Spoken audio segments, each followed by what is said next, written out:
we know it's gonna be a good day.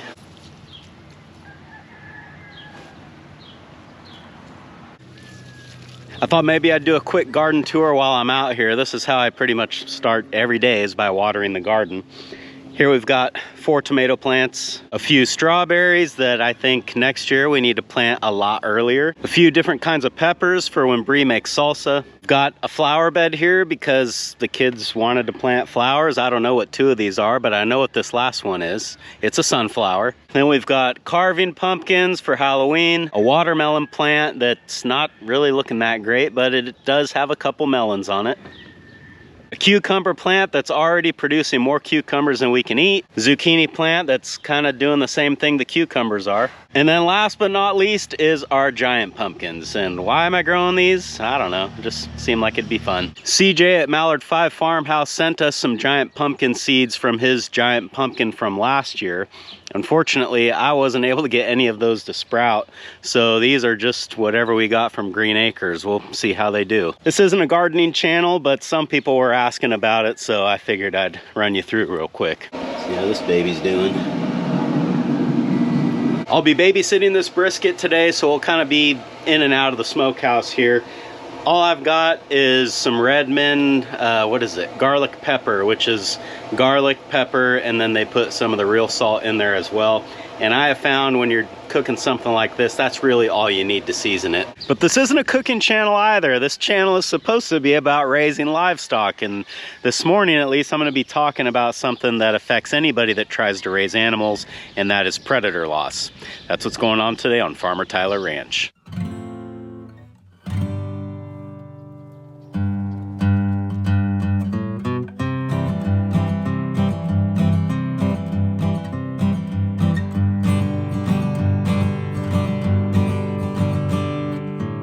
As you can see, I've got all of our layer flock, or at least what's left of it, moved over here to the fruit trees.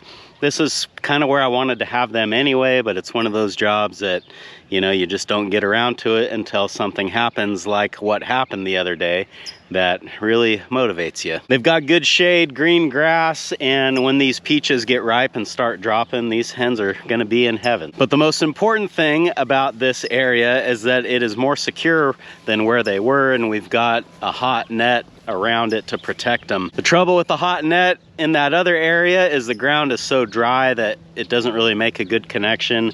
But here, since we'll be consistently watering the trees and the grass, this net's gonna keep hitting hard all summer long. I think we were somewhere around 13 to 15 hens, and now we're down to 7 and 2 roosters. So we suffered a pretty big loss the other night. On Saturday morning, I was working in the walnut orchard, and Bree texted me and said that something had gotten into the chicken coop and killed a bunch of our chickens. And when I came back home to check it out, what I was really surprised to see was that out of the 6 dead birds that I found, 5 of them were not harmed really at all. I mean, other than the fact that they were dead, they were left perfectly intact. They weren't even any feathers missing. So I put my detective hat on and I started looking around and trying to put things together. All of the unharmed dead birds were inside the net here, and there were 2 or 3 of them right here at the end. And then outside of the net, there is this pile of feathers that obviously at one time was a chicken. So after careful evaluation of the crime scene, it would seem that the predator got within the boundaries of the net, killed whatever chickens it decided it wanted, and then it was trying to take them out of the net to consume them, or take the birds back to its home to eat them there. I'm not really sure which. But whatever it was having trouble getting them through the net. Because like I say, there was a couple sitting here. In fact, there was one that was even tangled up in the net. And I think that happened while the predator was trying to get them out of here. So I got to thinking, well, out of the 6 or 7 chickens, or possibly more, that the predator killed, it only got to eat like 1 or 2 of them. And it knows that it still has several dead ones in the pen. So I thought there was a pretty good chance that it would be back the following night. So I left the dead chickens out and stacked them all up right in front of the trail camera, and this is what I saw.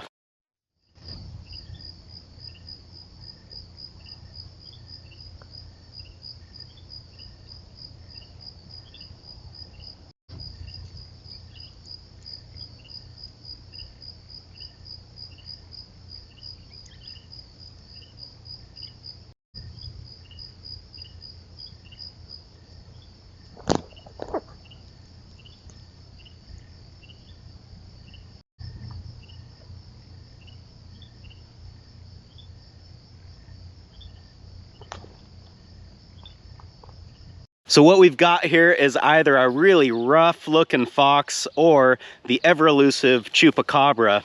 I'll let you decide what you think it is. I think for trapping purposes, we're gonna treat this as if it's a fox, but I'm not ruling out Chupacabra yet until we actually get a live specimen to look at. Assuming I even can catch something. Foxes are notoriously hard to trap. Chupacabras are even harder than that. In fact, no one's ever caught one of those. I have a friend at the Department of Fish and Wildlife that was advising me on how to legally take care of this problem. So like footholds and body grips are not legal to use in this scenario, but a live trap is. Unfortunately, I don't have a live trap big enough that I think a fox or a Chupacabra would want to go into, so I've got one on order, and when it gets here, we're gonna see what we can do about this. I wonder how many people watching this are now Googling what a Chupacabra is, or watching this thinking, doesn't Tyler know that Chupacabras are not real? And the thing that really gets me about all this is that, you know, like if the fox came in and killed one chicken every once in a while and ate it, I wouldn't like that, but I probably would just kind of, you know, hey, the fox has got to survive too. The thing that grinds my gears is the fox comes in here and kills 6 or 7 of them, eats one, and the others are just a total waste. There are 5 chickens in that pen right now that are essentially in one piece, so the fox killed them for no reason. They just get in a frenzy. I think it becomes a game to them, and we just can't have that.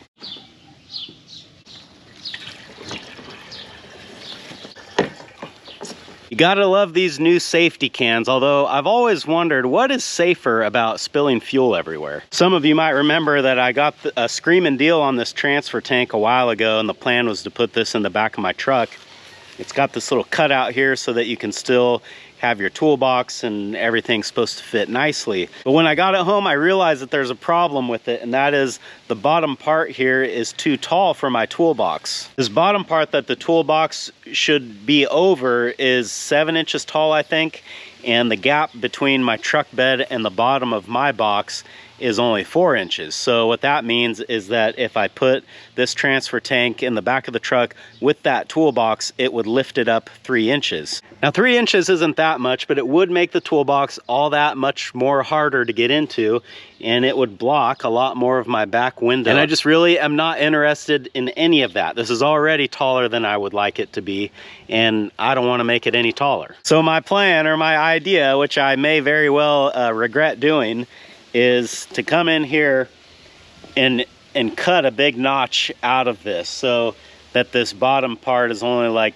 2 or 3 or whatever it needs to be, 2 or 3 inches, and then the toolbox would still hover over it. We would lose a little bit of capacity in the transfer tank, but you know, I think the trade-off is worth it. So not doing that today, but one of these days, and I can't put any fuel in this until I do it, because right now it's never had fuel in it and it's safe to cut and weld on. But as soon as you put fuel in, even diesel, your risk factor goes up. Oh yeah. I don't think it's ready to wrap yet, but let's temp it and see. It's right there. It's about between 160 and 165, and the bark looks good to me. Might need to go a little bit longer, but I think we can probably wrap it.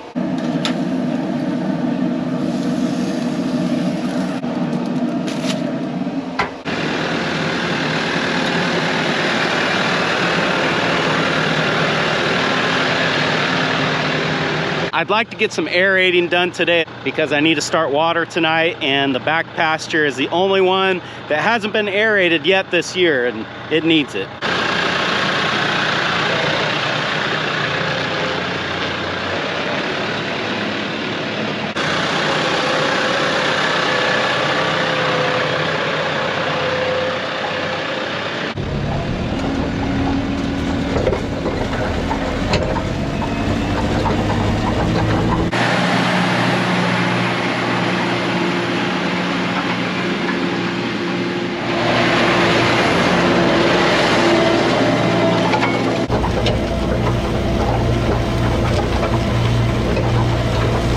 Well, we've been cruising with the aerator for a minute, and I wanted to just stop and get out and see what I'm doing, what I'm accomplishing here. Setting the angle on the gangs is a little bit different, I guess, this time of year, because I don't want to tear the ground up too much, because I know that cattle are coming back on fairly soon, you know, like in a couple of weeks.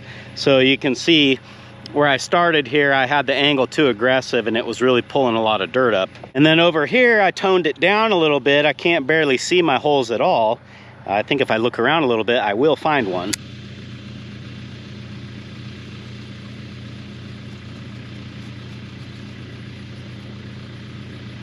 So we're going in about that far. Those spikes are probably getting down about 4 inches, which isn't great, but it's not terrible either. You got to figure this time of year the ground is drier and harder than other times of the year, so you kind of take what you can get. But I think where we started was too aggressive. Where I've got it now is not quite aggressive enough. Fortunately, there happens to be a setting right in between those two, so I think that'll be just about right. What'll happen when I pull forward is this gang is going to go back and hit this pin, which will put it on a slightly more aggressive angle. That'll open up those holes a little bit more, but not too much, is what I'm hoping. And the purpose with all of this is to help the ground with water retention. I'm flood irrigating here, so I really need this to soak in before it evaporates, and aerating seems to help with that. All right, let's run it like that, see how that works.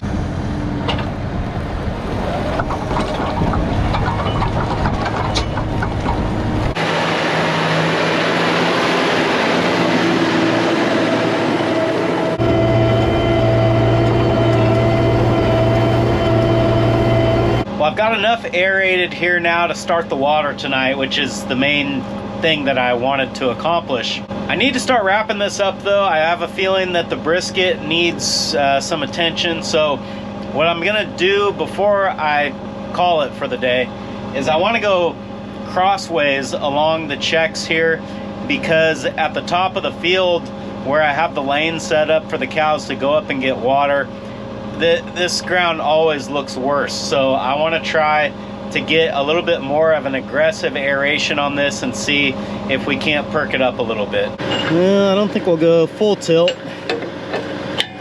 We'll go almost full tilt.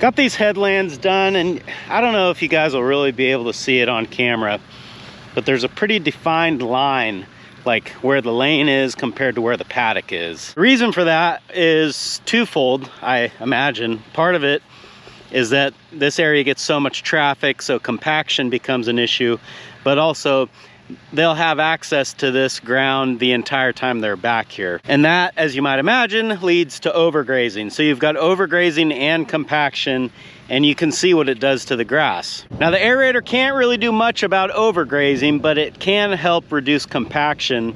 And then by getting all of these little holes poked in the ground, it'll help with water retention, which I hope helps the grass grow a little bit. So I guess in a way it kind of does help with overgrazing, but I don't know.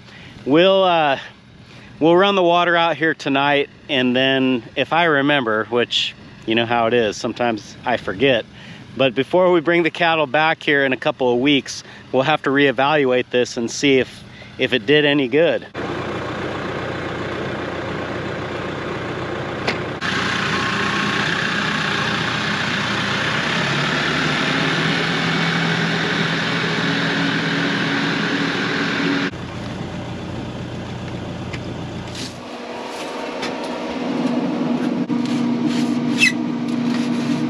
Well, that feels done to me. Let's get it off of the smoker and let it rest in the oven for about an hour, and then we can eat it.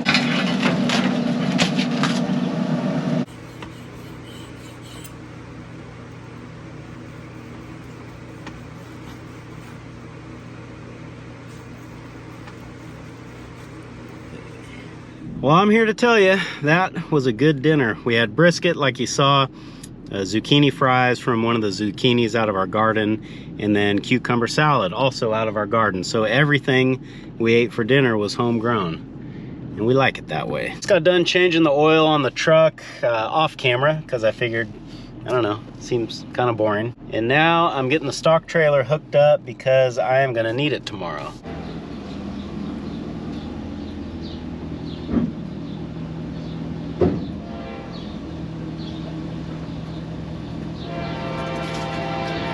Now I better show doing this or someone will think I forgot to do it.